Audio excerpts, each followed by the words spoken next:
several Tibetan folios. They've sent it to Paris, and eventually Etienne and Michel Formon discovered that it was a Tibetan text, and they translated it.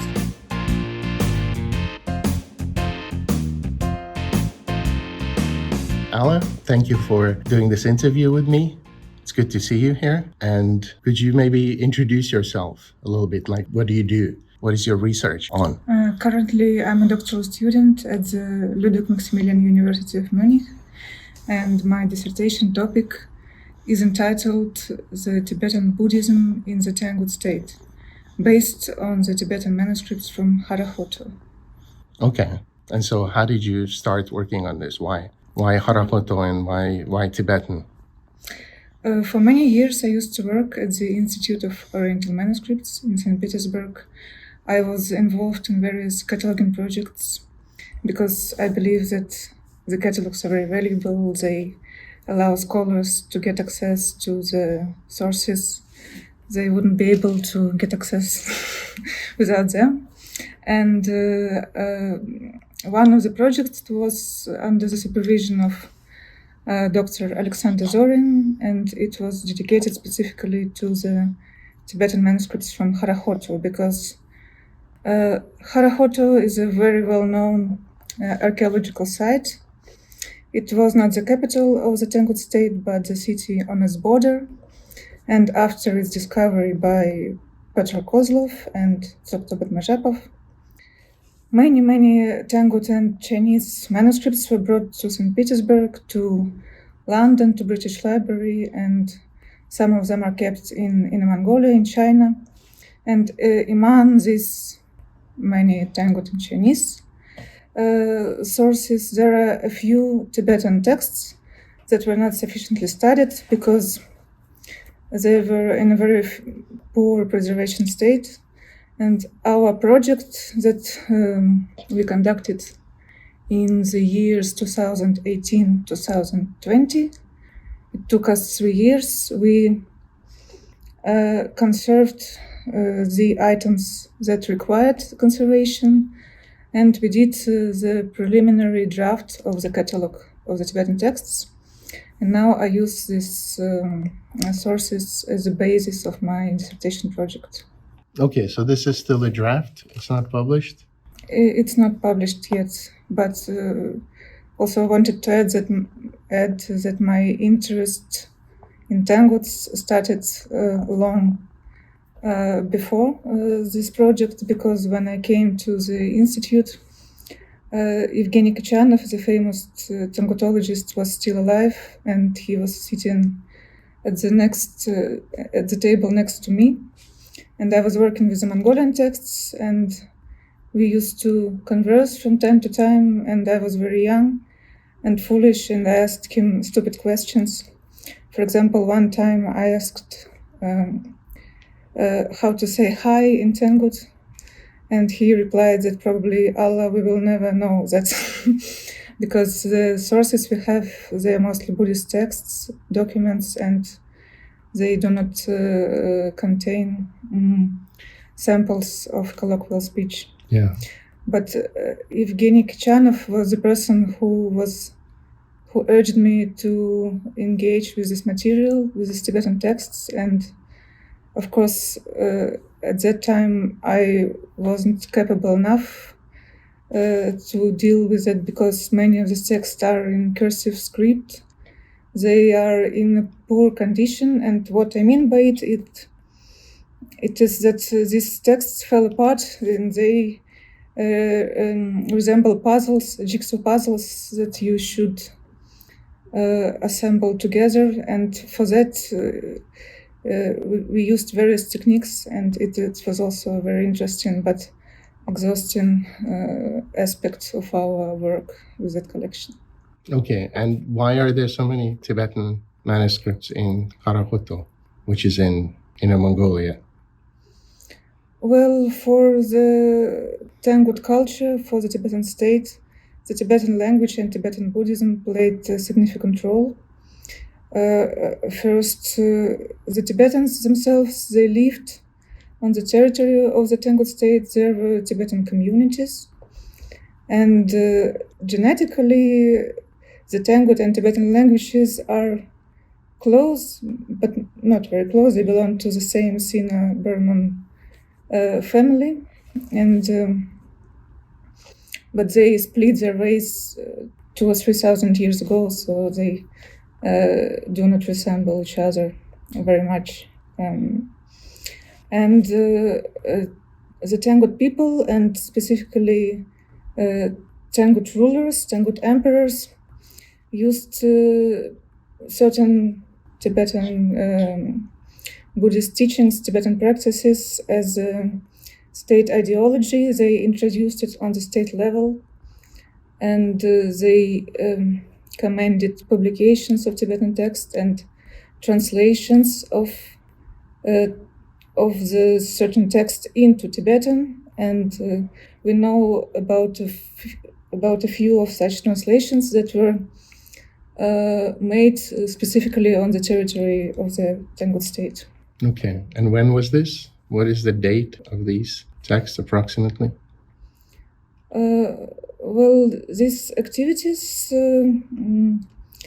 were happening under the auspices of the Emperor Jinzun in the 12th century, and we know specifically about the publication of the first dated Tibetan book. It is the year 1149, and it is the first dated Tibetan book ever, because the book printing in Tibet itself developed later. And these were two Dharani Sutras, Avalokiteshvara Dharani Sutra and Ushnishavijaya Dharani Sutra, and the Emperor Jinzun himself wrote the postscript to this edition, and he dedicated it to the memory of his deceased father, and he wanted to transfer merit from this publication to his father. So he printed 15,000 copies in Tangut and Chinese, and 2,000 copies of Tibetan edition. I see. Wow. And you also work in Mongolian, so that must be quite a bit later, right? The Mongolian sources? Yes, but it also helps me to deal with the Yuan period, because when the Mongols came and the Yuan dynasty was established, for example, the life in Khara-khoto did not cease, and we don't. I personally don't know much, but it appears that the Tangut community was gradually replaced by Mongolian people there, and the life in the fortress and the city extinguished only in the 14th century after the Ming dynasty took over. And it is important because among the finds of Khara-khoto, there are obviously later texts that do not belong to the Tangut period, but to the Yuan dynasty period. Yes. And including several Mongolian manuscripts. Okay. But you also work probably on Mongolian texts from elsewhere, right? Right. What are those? Well, I had several projects, and probably one of the most interesting for me was the project of finding the texts that were brought to St. Petersburg in the beginning of 18th century, because how the history of Tibetan and Mongolian studies started. Two Oirat Buddhist monasteries were discovered in Siberia, and they were already abandoned, but there were libraries inside of them, and this library were gradually taken over by local people. They didn't know what it was, and several folios were brought and all sent to St. Petersburg, and people didn't know what it was, Tibetan language or Mongolian language. And in case of several Tibetan followers, they've sent it to Paris, and eventually Furman brothers, scholars Etienne and Michel Furman, discovered that it was a Tibetan text, and they translated it. And that's how the history of Tibetology began. But I've started telling another story. With this Tibetan text, several Mongolian texts also were taken to St. Petersburg, but we knew very little about that, and I wanted to find this text among the vast collections of the Institute of Oriental Manuscripts, and I needed to use a detective technique. There was a stamp of Kunstkamera of the museum that Peter the Great established to collect curiosities, and this stamp looked like a small black two-headed eagle. And I just looked through all the uncatalogued materials, and I found several folios with the stamp. And we know from the other sources that after the Great Fire at Kunstkamera, this stamp was lost. So the manuscripts bearing this stamp were for sure brought to St. Petersburg before in the beginning of the 18th century. Mm-hmm. And that's how I established the existence of such manuscripts. I translated them and published a paper about them. That was one of the Mongolian projects I was engaged in. And what was the text? There were 2 folios of the translations of the works of Panchen Lama. Mm-hmm. Panchen Lama the Fourth. He was and Panchen Lamas in general were very important for the Oirats because of special relation between Jayapandita and Panchen Lama.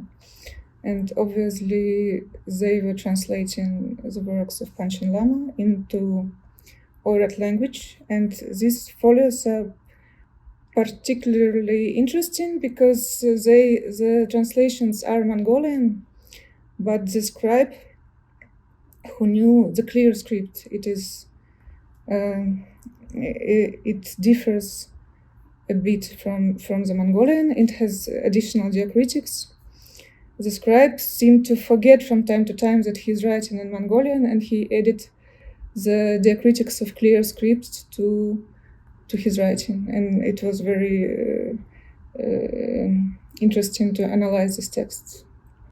Okay, so that was that one scribe's slips, basically, or do you think it was a kind of a transitional period? I think it was a tendency,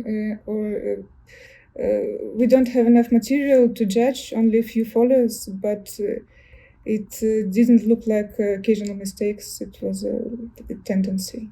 Okay, very good. Okay, so I don't want to keep you. So thank you very much for taking the time to do this conversation, and wish you all the best with your dissertation. Thank you. Thank you. Bye.